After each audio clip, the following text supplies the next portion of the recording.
So 6.2's got two main parts to it, and one is separation of variables, and the other is exponential growth and decay. Separation of variables is arguably the more important of the two, and is kind of one of your real first steps towards solving differential equations in themselves. So differential equations, anything that has a derivative kind of in it.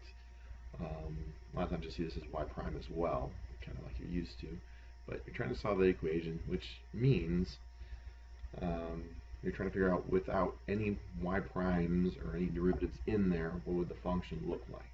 So the most basic way of solving this is to get all your y's on one side and all your x's on the other. So we get a 3 plus y dy equals a 2x plus 4 dx.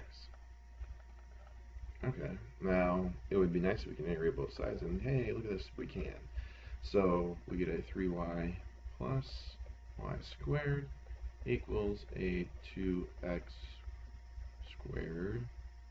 I'm hoping you guys realize I forgot to put the 2 under here, over 2, plus 4x. And then plus c. Now you might argue that I need a c on both sides of the equation, and not in particular, because if there was some sort of constant on this side, I get subtracted over, and I get a constant on the other. Now, some lunatics may want you to solve this particularly for y, and in this case, you'd actually have to complete the square, which wouldn't be impossible to do, but I don't really want to do it right now. The other thing you sometimes get is, a lot of times you'll get an ordered pair.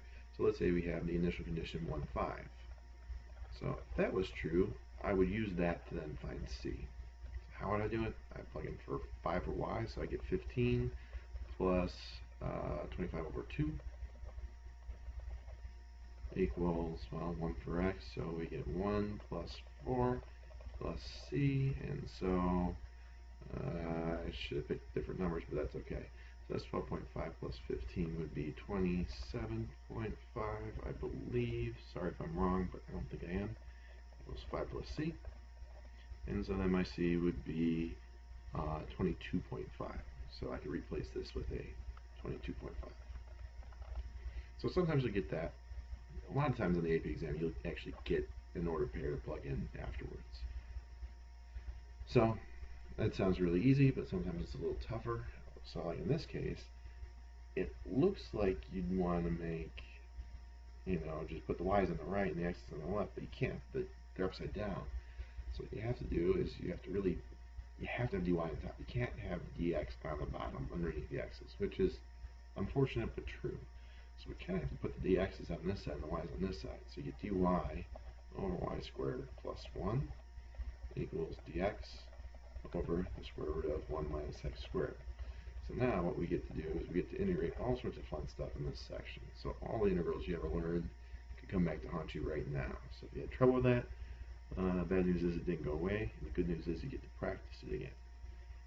Alright, so what in the world are these things? So this one on the left is hopefully, obviously, an arctangent. So this is arctan y equals, and it's y over 1, right, because there's my a. Well, what's this? This is, I don't remember, the sine is the one where it's back here. Secant's the one where they're next to each other, kind of like the little magnets going under us. So this would be our sine. X plus c. And this one's actually easy to solve for y. So y would be kind of, if you took the tangent of both sides, so y equals the tangent of the arctangent on x plus c. So that is the explicit solution. One thing is, I didn't give you an ordered pair, and I'm sure maybe I could plug in 0, 0, I don't know, but put all your y's on one side, put all your x's on the other, integrate both, don't forget to put a plus c, and solve for y. Alright, the third one is actually the most interesting of them. It's not a tough one by any stretch of the imagination. We're going to bring the y's on the left, x's on the right. So dy over y equals k to x. You can keep the k with the y, it really doesn't matter. On the left side's an ln. So ln of y equals kx plus c. and then we're going to solve for y by eating it up. So y equals, so now this is a little bit of a tricky step that we're going to do here. I'm going to write this as c e to the k x. Now why in the world does that e come out here? So what we can do is write this as e to the c times e to the kx. And the reason for that is addition is the same as multiplication for exponents. This, e to the c, is a constant, a different constant. A lot of times we use uppercase c, whereas this one's lowercase c. But it is a constant out front of e to the kx, so we have a constant out front of e to the kx. Now, if this looks familiar, it's because we've been using it for quite a while. A lot of times you see it even as pe to the rt. It's basically the exact same question. So that'd be your interest if you're compounding continuously. So you have an initial value, e to some rate times some time, a lot of times. So this is our exponential growth formula that you've done since AAT. And it comes from the idea of having, think about this, this is saying that y is proportional to itself. The rate of y, sorry, the rate of change of y is proportional to itself. So the bigger y is, the larger its rate becomes. So if you remember exponential graph, exponential curve, the larger y is, the steeper its slope becomes, and vice versa. The rate of change in y is proportional not to x, but to y. Y grows faster as y gets larger. That's what this means. So all that exponential growth and decay stuff comes from this simple differential equation. So a couple quick notes. C is the initial value. I believe it's called your rate of growth.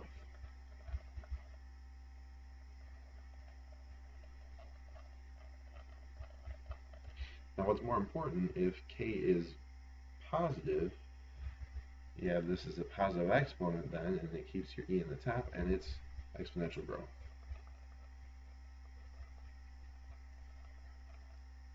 Now if k is negative, that will flip this into the denominator and make it exponential decay. So depending on what you got for k, you actually don't need two equations. So if you get growth, everything stays up top. If you have decay, k is negative, everything will jump to the bottom and the graph will go down instead of going up. So it isn't exponential growth and an exponential decay. They're not two different equations, they're exactly the same equation. So most of these problems actually go back into old school AAT. So a lot of times you don't use a lot of calculus on this. Calculus is done and coming up with the equation, and we'll do a couple real quick just to see how you run them through. So we got Homer spilling some coffee on his workstation. We got 10 tons of plutonium. A couple things that we need to know is that plutonium has a half-life of 24,100 years. So we're not going to start with the differential equations. We'll actually start with right into y equals c e to the kt. Now, we don't seem to have that much. We just know that it spells 10 tons. And we want 1 ton to be left. So the way a half-life works is you have some sort of initial, and after, for plutonium, 24,100 years, you have half of it left. So I'm going to plug in my 24,000, I have trouble saying that, 100 for my time. And if I start with C, I'm going to end with half of C. Now, we actually have a number in this particular case. We have 10. We don't need the 10, though, to do this problem, at least not to get the K value. So after this many years, if I start with 10, I will have 5. Now, in a much more general sense, if I start with anything, I'm going to have half of anything. So we see in this little equation here, even without the 10, we can cancel out the C's. If you think about it, if this is 10, this is 5. Once you divide it, you're going to get a half. So that number's almost extra. We needed to answer the second part of the question, but not to find K. So how do we solve this for K? Most of the time, you guys by this year are actually really good at this. We're going to take the natural log of both sides. So we get ln of half. Ln of e will drop out, and you just get the k times 24 on 100. Always surprised. I get a lot of times where people won't write anything down, and then they give me the k value. So your k value ends up being, well, let's run through the calculator really quick here. So we got to take a natural log of a half divided by 24 100.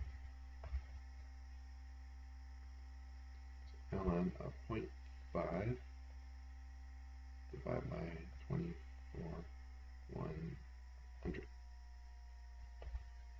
And you get this number, negative 2.876 times 10 to the negative 5.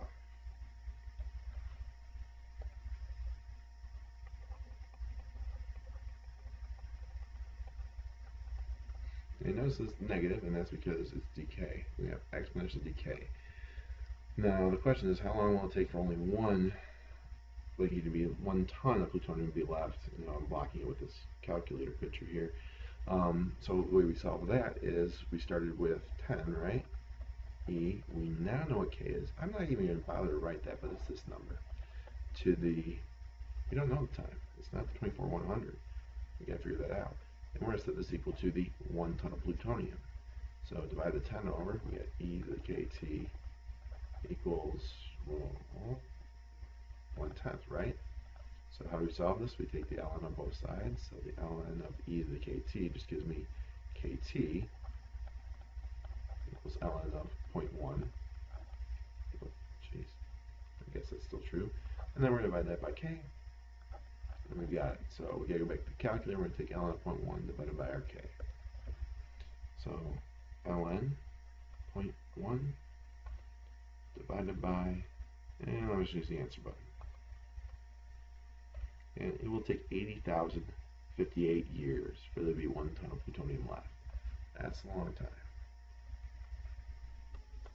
Alright, so we get some proportional, inverse, and all that fun stuff as well. So we'll start with one of the problems really quick. So the rate of change of y, so that's dy dt, is proportional to y. So that's, you just set that equal to ky. So that's the exponential growth equation. So this statement here is basically just giving me exponential growth. Now we could just skip solving the separation of variables and say, okay, well, y equals c e to the kt. After you get used to it, you're going to try to recognize this as exponential growth. So they give us an initial value when x equals 0. Now they're saying x. Instead of t, they're using x's. So dx, that doesn't really change much, just changes the t to x. So x equals 0 and y equals 250, so that means that 250 is my initial value. And when x equals 1, y equals 400. Well, why do we need that? It seems like we got a lot of information. We got 2 sets of data. Usually you only need 1 to find your new value. Well, we actually had 2 constants. Here's our first constant. Here comes our second constant. So x equals 1, y equals 400. So 400 equals 250. E to the k we don't know. And t is, well, x is 1. So we're going to do the ln of 400 over 250 equals e, well, we take the ln on both sides, right?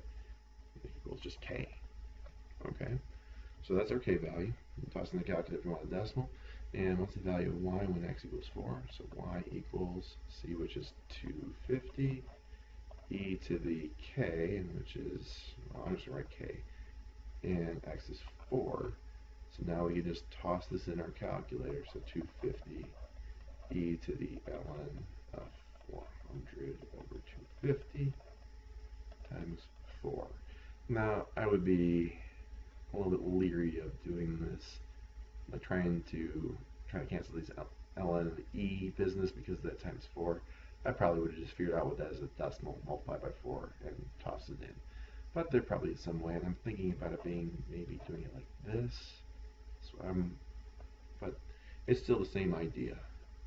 You set up your differential equation based on however this is stated, solve it out, get some initial values, plug it in.